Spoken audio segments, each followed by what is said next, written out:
Okay, welcome. I'm going to set up our slideshow to get started.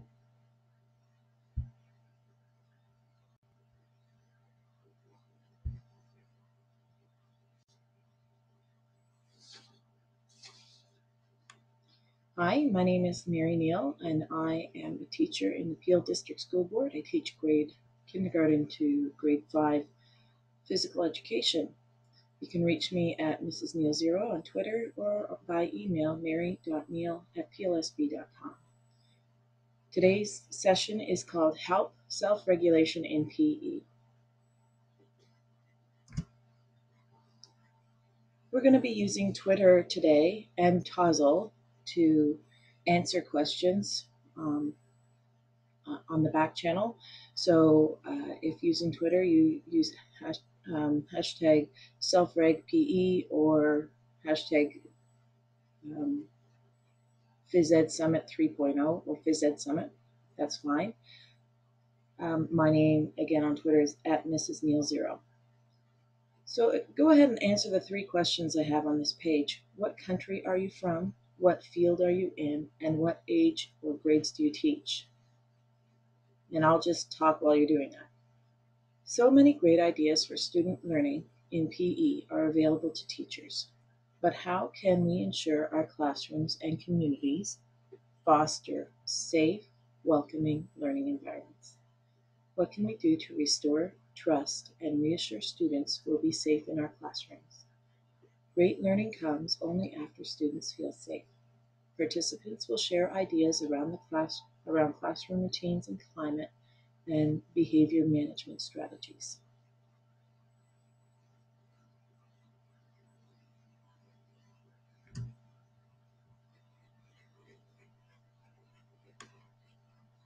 Now, I'm going to just tell you what we're going to talk about in this session so you're understanding what you'll be learning.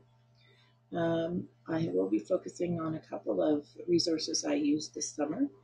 The first one is Calm, Alert, and Learning by Stuart Shanker, and his information is there, at Stuart Shanker on Twitter.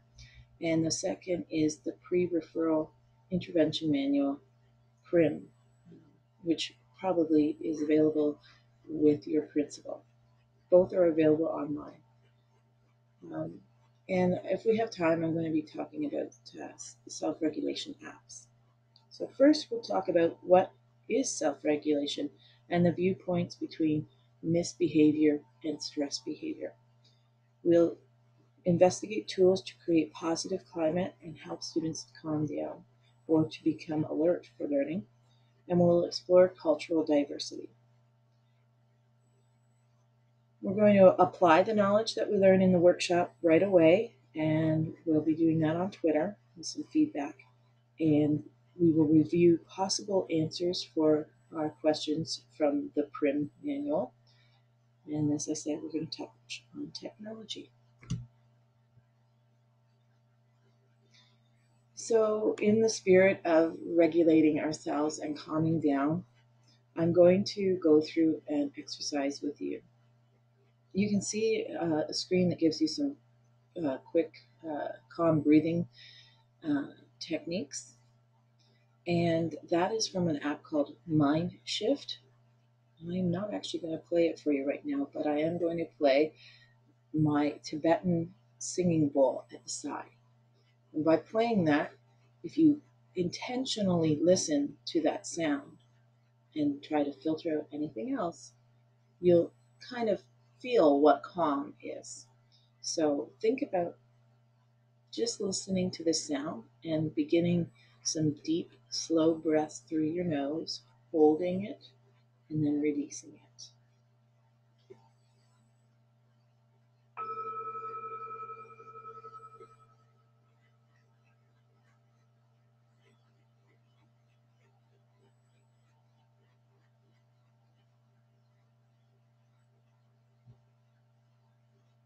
And that's a way to bring focus back to your classroom or to calm people down.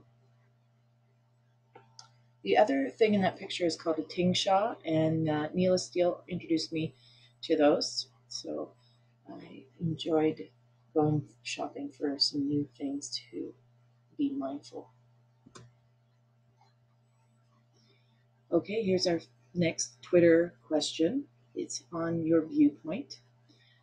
When a child misbehaves, how does your viewpoint on the same event differ from these people? Parents, other teachers, students, cultural groups. Please answer on Twitter or Toggle at Mrs. Neil0, hashtag SelfRegPE, hashtag PhysEdSummit.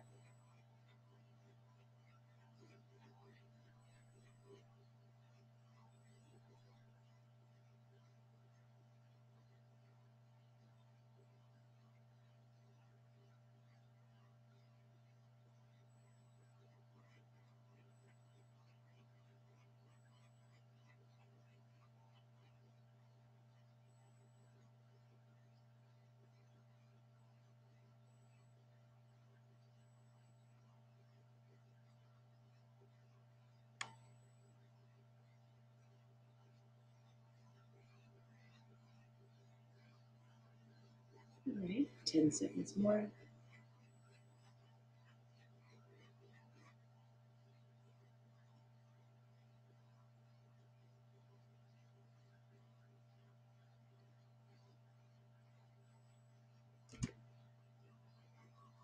Stuart Shanker was talking in a webinar on, I'll just hide my little thing at the bottom. Stuart Shanker was talking on a webinar, the Thompson Huddle Connects down here at the bottom. That's the link. And he spoke about self-regulation in physical education. And what I took from that was that you have to realize there's a difference between viewpoints on misbehavior and stress behavior. Those believe that behavior that presents as a misbehavior will give the child a consequence. The child will lose some privileges. But in that same tone, that child is still angry and upset and is not calmed down. So the student doesn't learn to self-regulate. I think I will speak later on how Dr. Shanker was explaining in that video that your frontal cortex is the self-control area of your brain, and when it gets into the fight or flight mode, it will shut down. Hence, we get children with no self-control. Now, if we look at the same behavior as a stress behavior, you can see the child and you ask yourself, is the child hyper-aroused or hypo-aroused? And then you have to ask, why might this behavior be presenting? Then you want to prompt the student to use calming strategies or find ways to take the trigger away. Now, Dr. Shanker mentions 5 domains in his book, Calm, Alert, and Learning, that affect self-regulation: biological, emotional, cognitive, social, and pro-social. And he says that all must be considered when helping a child self-regulate because they kind of affect each other. So if a child is having not making good choices in terms of making friends and things like that, it could be backed up to emotional or even biological. He describes optimal self-regulation as the state of calm focus and alertness appropriate for learning. The 6 critical elements to be in optimal self-regulation are the following. When feeling calmly focused and alert, it's the ability to know one is calm and alert. When one is stressed, it's the ability to recognize what's causing the stress. It's also the ability to recognize stressors both within and outside the classroom, and it's the desire to deal with those stressors. It's the ability to develop strategies for dealing with the stressors and the ability to recover efficiently and effectively from dealing with stressors. Now, I mentioned before about consequences, giving consequences to students. So most students can take a consequence because they have the ability to recover efficiently and effectively from dealing with a stressor. And they're able to cope and they're able to self-regulate. But for a child who has not got that ability to get out of an arousal cycle, those types of consequences don't work. So I just want to make it clear that it's okay as well to use all variants of ways to deal and consequences to deal with behavior, but there are some children that will really need help if they don't know how to self-regulate yet. So how do we self-regulate? We call it down, or Dr. Shanker calls it down regulating, to bring yourself down to an alert, calm space for learning, or up regulating, which is bringing a child that might be anxious or into the flight mode, ready and alert for learning. Okay, the point of it is to get out of that arousal cycle, as I spoke earlier. The frontal cortex shuts down, which regulates our self-control, meaning we're out of control. We need to work on breathing technique. We need to ask the teacher to remove the trigger if possible. If it's noise, if it's too many balls going on at the same time, we need to give the child choices for how to calm down or how to get out of that situation. If we give them an ultimatum, it usually increases their stress arousal. You can ask the child to ask how they feel. I feel angry. I'm going to be angry, or they get aware of what they're feeling, which is really important. So it's a good thing to do is to acknowledge their feelings and have them think positive self-talk, or use statements like, this is hard, but I can do it. I can change today's outcome. So if we need to upregulate, we need to give a child warning of upcoming changes. We need to provide interesting choices, and we need to get that child moving throughout the day. DPA, obstacle course, cycling, could even be an obstacle course in their classroom where they're just, doing something different in their classroom to get them moving. And it's important to set an intention, like a goal. Today I am going to try to move in the gym class, or whatever the goal is. As I've been talking to many people on Voxer and on Twitter, and I've talked to my principal, my BTA, a special education resource teacher, I have gotten a lot of ideas, and I've just kind of generalized them here. How to decrease behaviors. First, greet students at your gym. Give yourself time to have relational time. Say hello. Greet each person. How are you doing? Keep them moving. Instant activities, chalkboard personal challenges. So Stephen Queen gave me the chalkboard personal challenge. So he has kids come in, read the whiteboard, and then they go off and try the exercise, which is related to whatever he's teaching that day. And Amanda Stanek, if you've ever been to her workshop, she will give the cognitive information out while you're doing a plank, or while you're doing some kind of a exercise or a balance. So it's really interesting. And if you go on Voxer or Twitter, you can learn a lot about instant activities, instant games that kids can do when they come in. There's lots of resources out there. You can co-create rules with your student, and they can be taught through games. You can involve the behavioral student in setup or cleanup and give them a job to hold the equipment so their hands are busy. Teaching personal social responsibility is from Don Hallison. I've been introduced to him through Joey Feith at the PE Institute. And a lesson in his type of lesson would start with a relational time at the beginning, an awareness talk about what social skill we're working on or what value.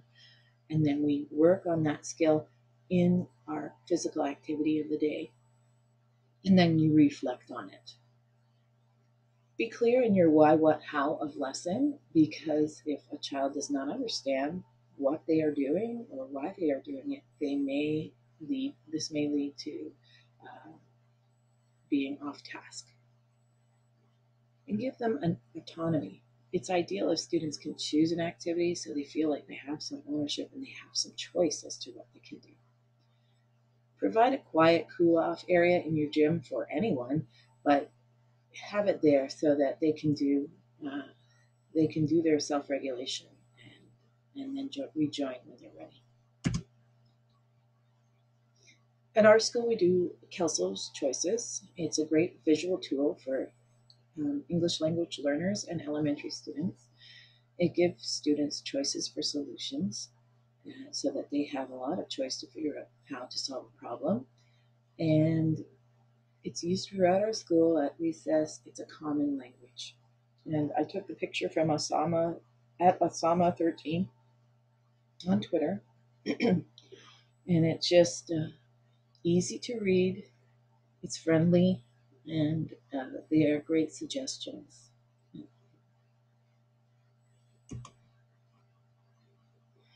SNAP came from the Calm, Alert, and Learning book by Dr. Shanker. It's from the Canadian Safe Schools Network, and it's another problem-solving, calming down process. So stop now and plan. Stop means things I can do to stop myself from making a problem bigger, such as snap my fingers, take deep breaths, put hands in pockets, take a step back, count to 10. Now and is the things I say to myself to calm down. For example, calming thoughts and coping statements. This is hard, but I can do it. I can stay in control. I can change today's outcome. And planning.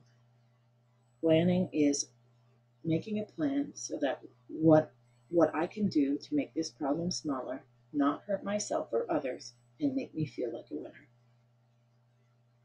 I'm sure you have others systems, and maybe you can share that on Twitter, how you get children to calm down.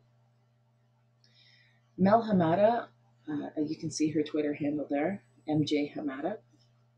She was talking to me about visible thinking routines, and here's a way we can get peer assessment and self-assessment in the living skills component of our education program.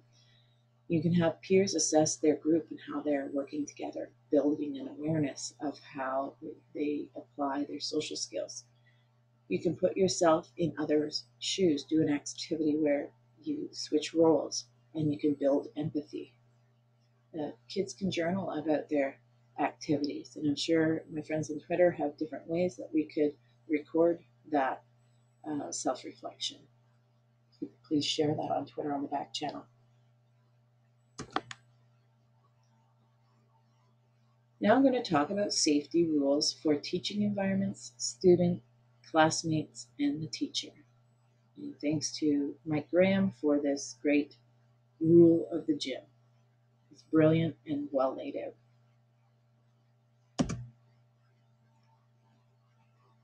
So indoors, you want to build a caring environment, trusting, positive climate. You want to co-create the rules for those non-negotiables of safety ideas, and you want to introduce whatever problem-solving model you're going to use for your classroom when conflicts occur. These resources were given to me by the HPE blog. That's Stephen Colleen. He's also a teacher in Peel. I use tribes in my classroom. These are our 4 rules: mutual respect, appreciation, no put downs, right to pass or participate, and attentive listening. I got this set of posters from Tanya's Treats for Teachers. Go to that site at the bottom, and you can download these PDFs for free for your classroom. And tribes is a way of learning to work together. So it's a whole process. It's kind of neat. Looking to that. That's Jeannie Gibbs, the tribes. Okay, when we go outdoors, we have the same rules as indoor that we reviewed, the respect, the boundaries. We have a little bit of a more bigger space, so there's more potential for things to escalate. So make sure you talk to your student about how they feel, acknowledge their feelings, and make sure they understand how to solve a problem, whatever problem solving model you have. Assign other students as a buddy to that student. So in case they just can't handle it and they start running away, there might be somebody with them. And also have a phone available to you so that you can call the office or admin if you need them.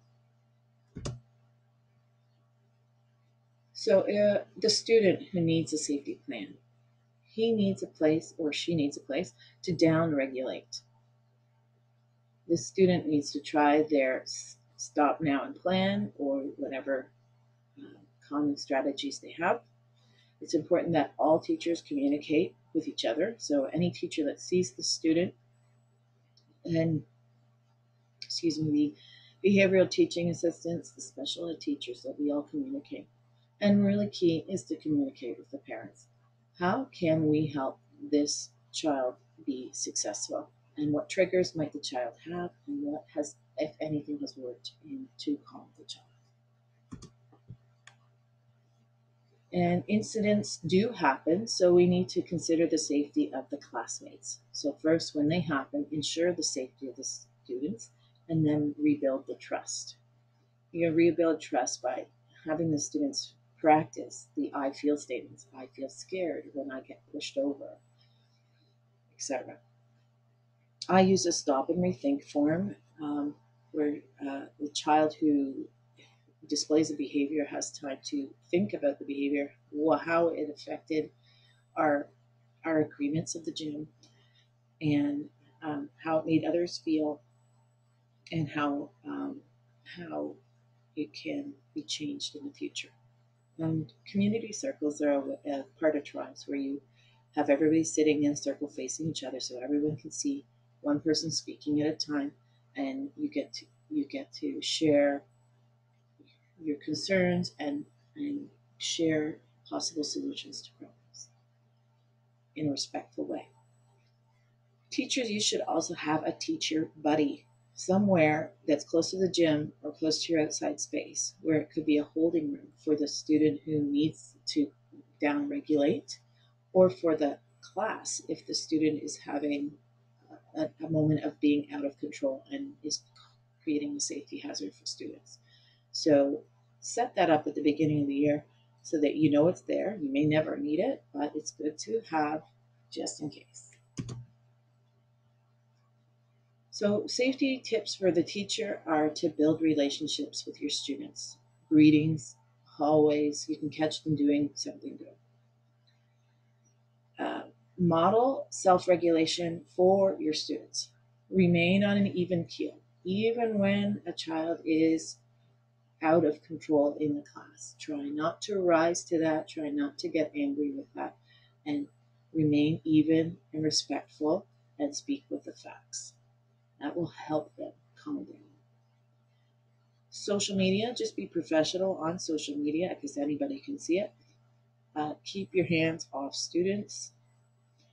Nearby phones, make sure there are nearby phones or you carry a phone with you, and tell the office where you're going. If you're taking them out to a tennis court or off to the field, let them know where you're going to be.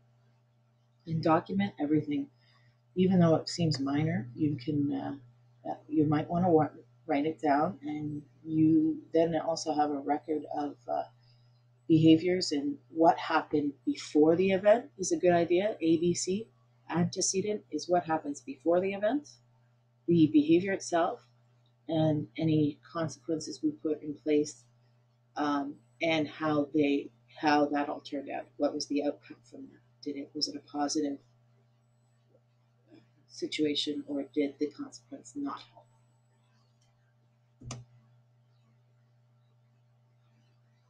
So English language learners and cultural diversity, it's helpful when you're setting up rules to make them visual and do a look like, sounds like, feels like. Write it out with the kids so they understand it. And just have a few rules so that they're not bombarded by many rules.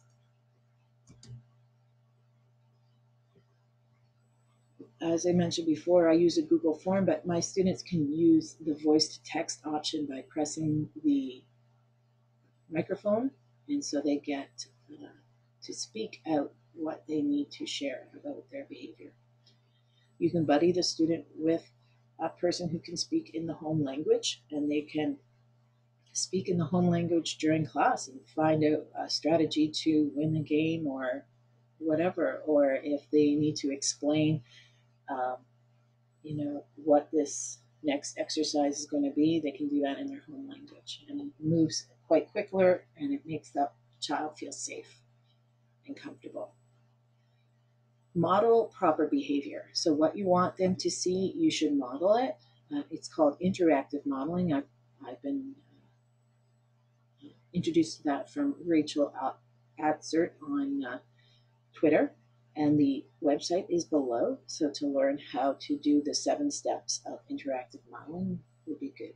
Modeling would be good with any student, but especially with English language learners.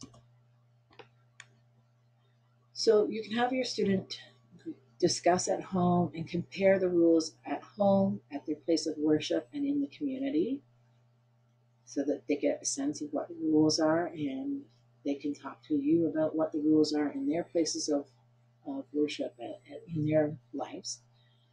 And you should find out more about and be sensitive to the various cultural practices in your community.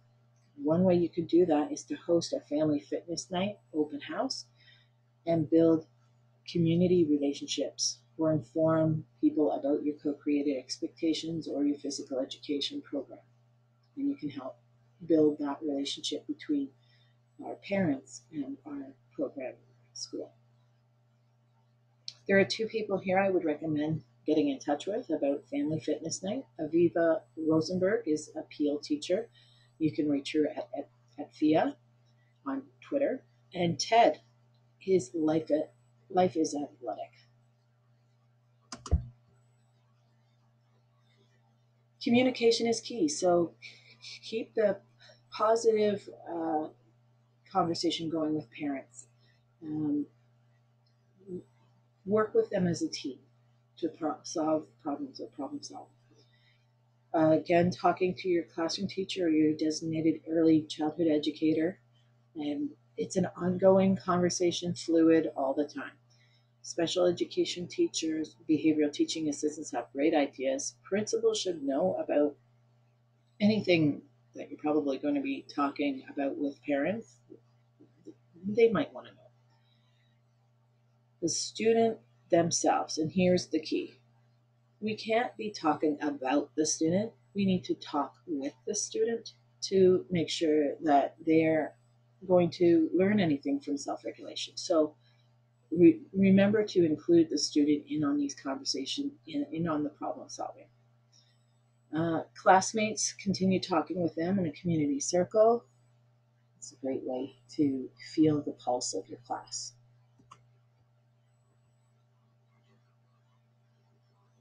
Okay, now we're going to do some work on it. We've learned a lot of techniques. We're going to use the PRIM manual to help us answer the questions, but I'm going to put the questions out to you first and see what you come up with on Twitter. So get ready to go on Twitter. The first question, you can answer at A1 on Twitter at Mrs. Neal 0, is to pick one of these behaviors and answer why this behavior might be presenting and what educators can do to lessen their triggers or help students calm down. So pick one of these 3 to talk about. So A1A would be gets back at other students who have wronged the student. A1B would be cannot resolve the conflicts. And C would be interrupts the teacher and other students. So take a minute now and try to tell me why this behavior would happen and how we can reduce the triggers or calm the student down.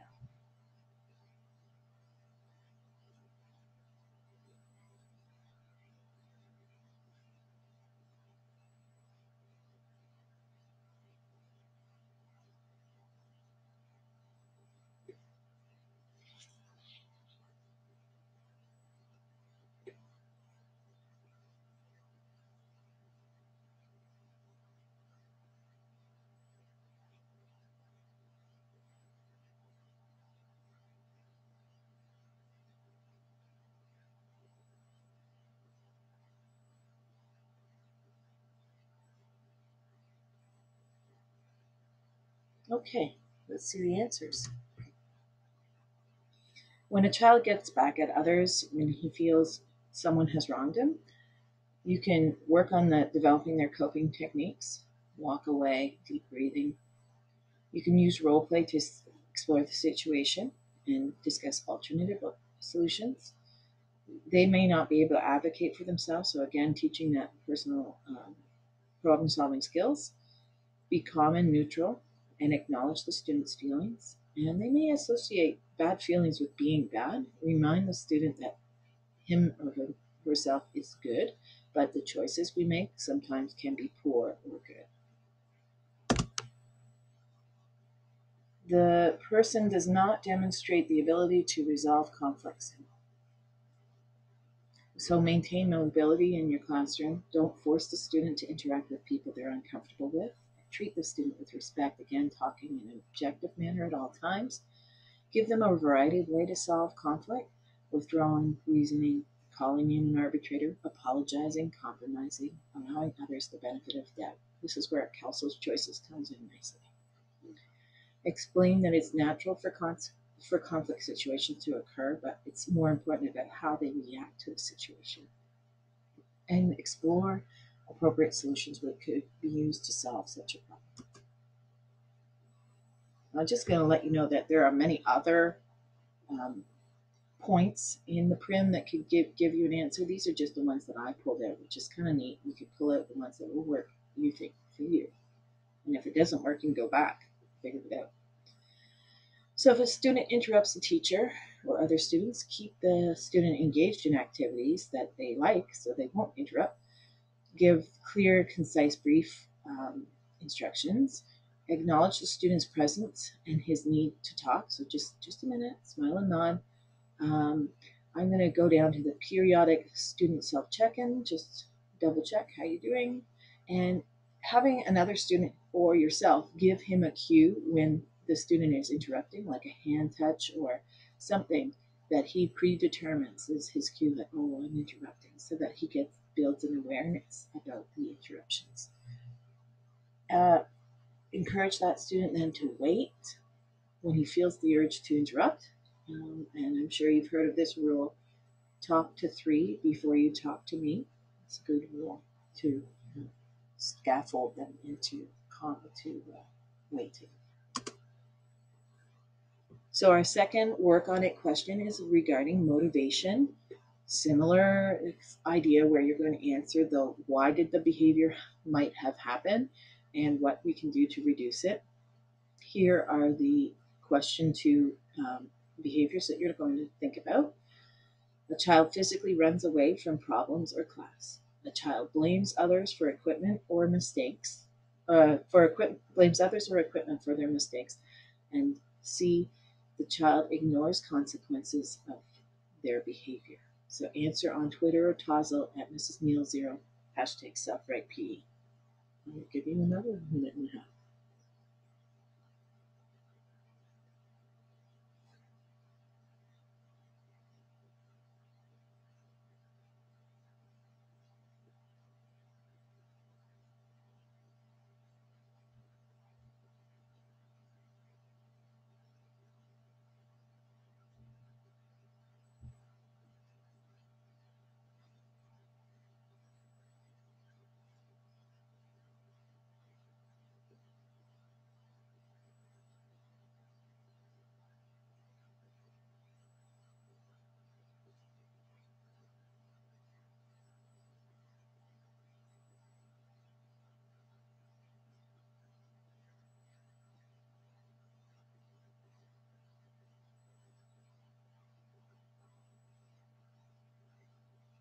All right, let's check out the answers.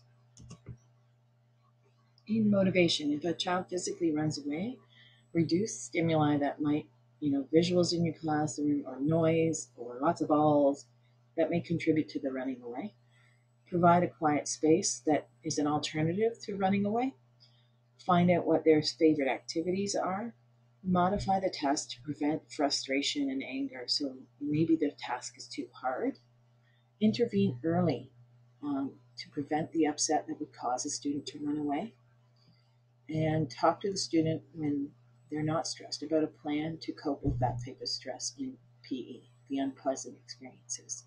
So things like talk to the teacher, go to a quiet space, walk the boundary lines, thumbs up, thumbs down. Be supportive, talk in a respectful, objective manner. Teach the student acceptable ways to communicate displeasure, anger, and frustration, and allow the student to voice his or her opinion.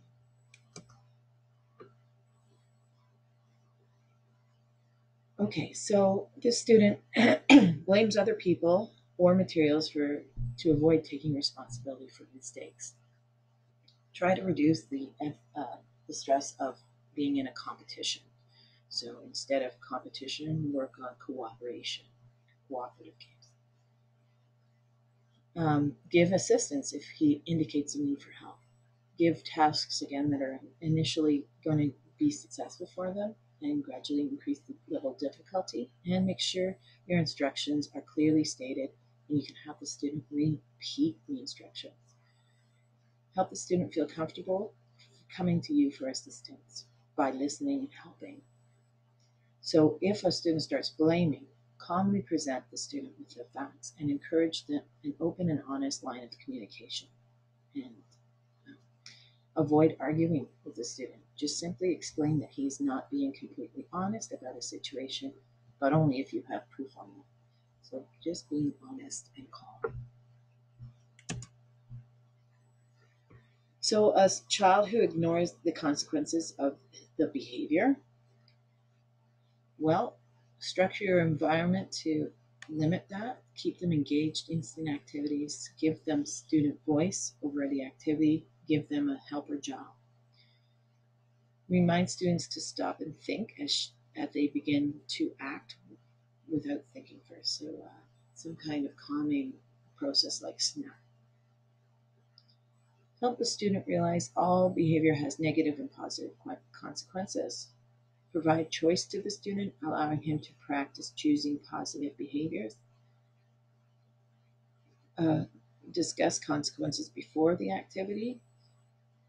Give positive reinforcement when seeing positive behavior.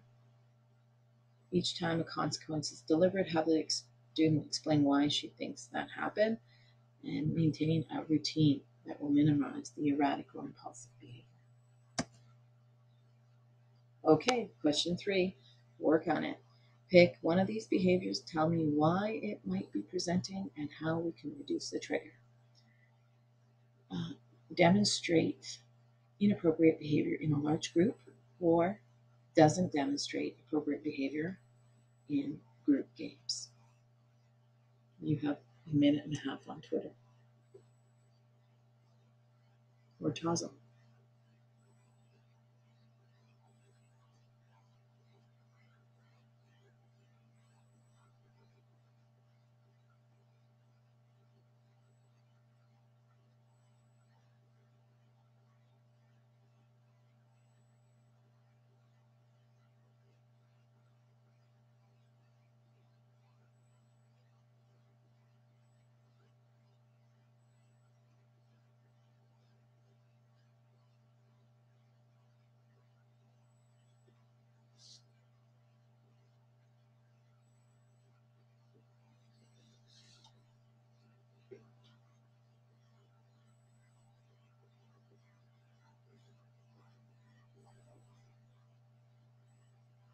All right.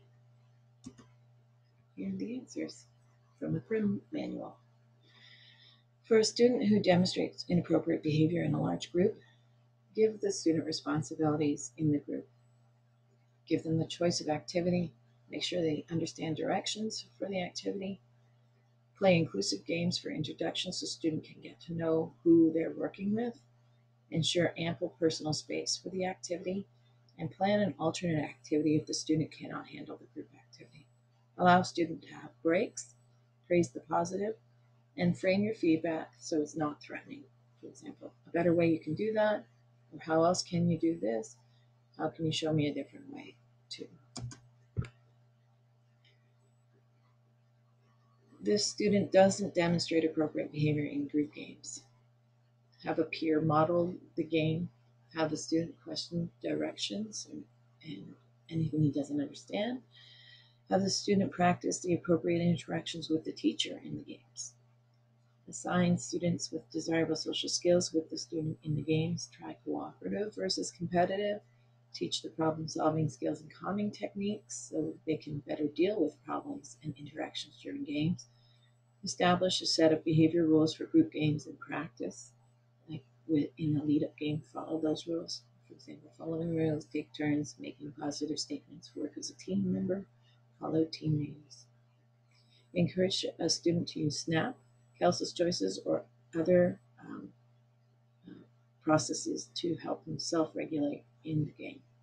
And allow the student to voice their opinion. Last question. On rules, work on it. Pick the behavior and answer why it might be happening and what educators can do to lessen the trigger. Answer on Cosmo or Twitter. Here are the behaviors. Doesn't use equipment properly. Doesn't follow directives from teachers and adults. Acts impulsively, no self-control.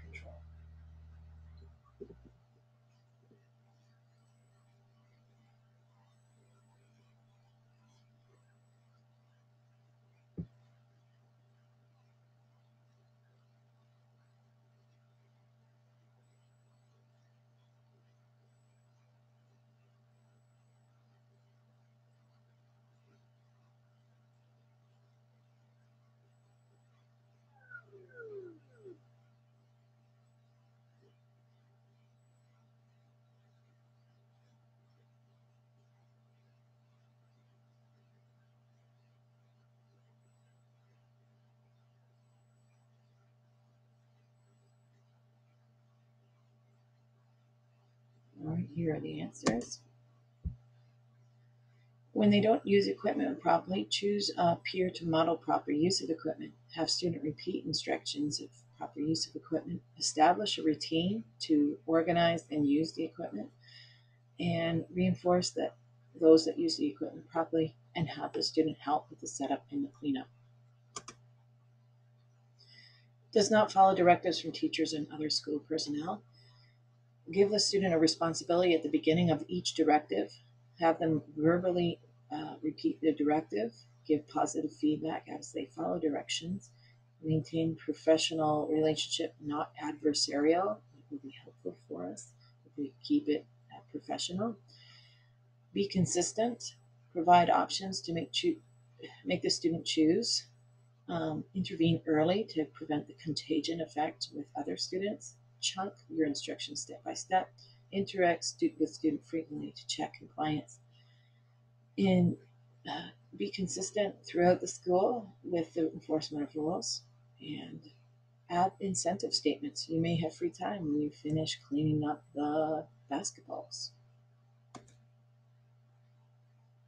And if they are acting impulsively without apparent self-control, assist the student, have a visual checklist of what to do, have them verbalize their progress, have a predetermined signal that you can give the student when they start becoming impulsive so that they can be aware of it and try their calming strategies. Assign a spot in the gym if they are sitting for any time, like a poly spot or one of these um, balance spots. Meaning, maintain a consistent routine. Make sure students know their off-limit areas. Be honest and supportive with your feedback, and have them do their self-regulation in the quiet spot before they come back. Okay. So now quickly on technology, because I know that Adam needs to move on to his next thing. I'm going to see what we can do there. I'm going to talk about QR codes right now. You can use them to link to calming videos, Google Forms. You could link to a timed activity, return after the activity is finished so that they are, there's a time limit to the time that you're going to be in the cool out station. Um, start with a series of pictures showing how you're feeling, and then it has strategies behind it to show you how to cool down. I invite you to go to Matthew Bassett's Twitter handle, and he will have some great expectations he shared on Voxer, and he could probably share them on Twitter at PhysEdApps. It's very neat. You should check that out. Online Cosmic Kids Yoga is a great place to do little yoga with their primary students and meditation. And these are some apps that can distract kids, calm kids, and help them out. Okay, so I am going to see if we can quickly see if I can get mine. If not, then it's okay. We'll talk about it later. It doesn't look like it's going to work. Oh,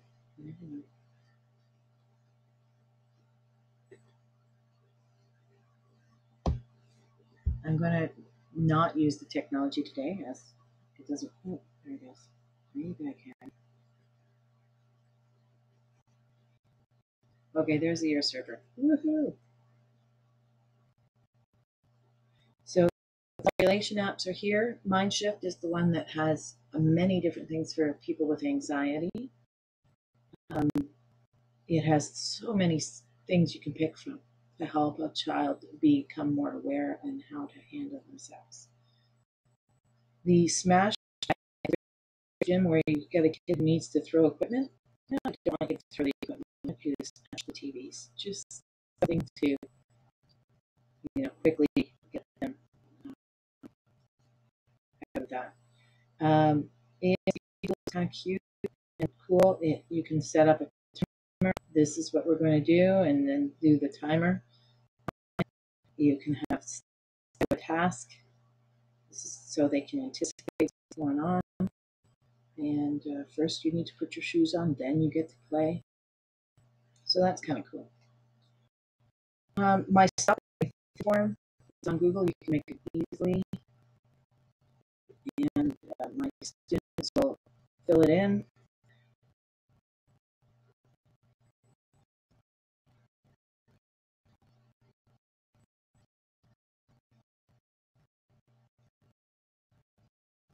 They'll say what they did wrong, what agreements they didn't do, and then they fill it in to my easy run, and they can say how it felt and how it affected them. Jessica felt sad. She was crying, and I got in trouble and not allowed to play the game.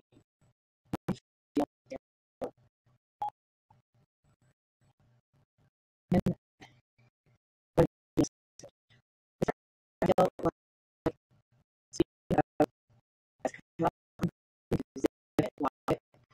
in my pocket. So obviously you can get a child to be aware and self-aware and back into it. And you can use this outside. If you have Wi-Fi on your phone or whatever, and just have them do that right there out in the middle of the field, so you don't have to sit down and get a piece of paper to do that.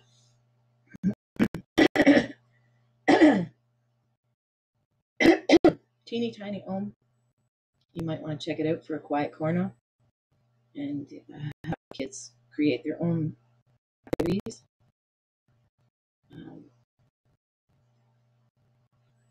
So that's